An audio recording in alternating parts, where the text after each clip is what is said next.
No sé si ho sabeu, però... El jutge Santiago Vidal ha estat el convidat del darrer sopar tertúlia de Catalans UK.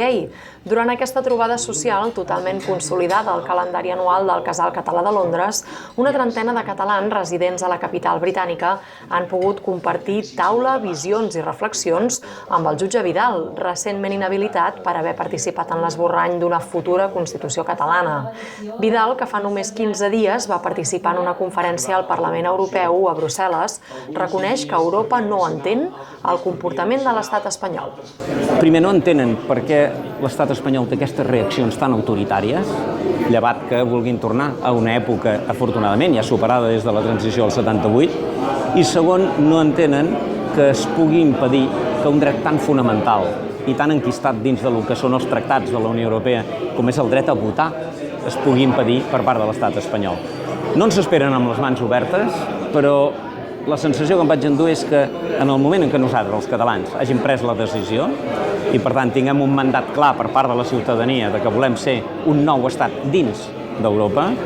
ens obriran aquestes mans i estaran molt contents de que siguem l'estat número 29 de la Unió Europea. Precisament per això, perquè el paper del govern espanyol no és equiparable al de cap altre estat europeu o democràtic, és vital el paper de les entitats catalanes a l'exterior. Tot i que Europa, apunta el jutge, no ens espera amb els braços oberts, és imprescindible internacionalitzar el missatge i explicar la necessitat d'exercir el dret a decidir. Jo penso la feina que esteu fent els catalans al Regne Unit i arreu del món, els casals o les sectorials internacionals de l'ANC,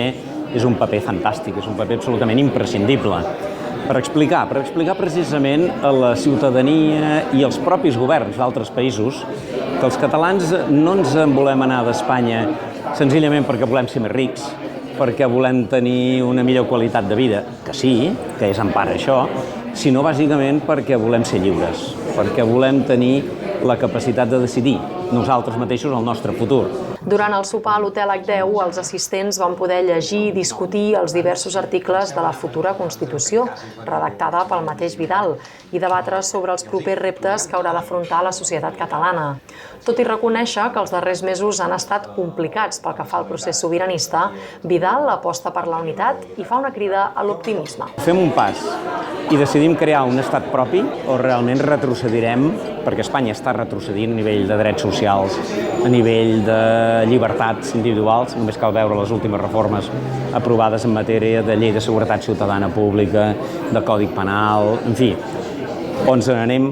o realment acabarem malament els catalans. Això és el que els diria especialment en els pessimistes, de dir, escolti'm, si tenim tot a guanyar i pràcticament res a perdre.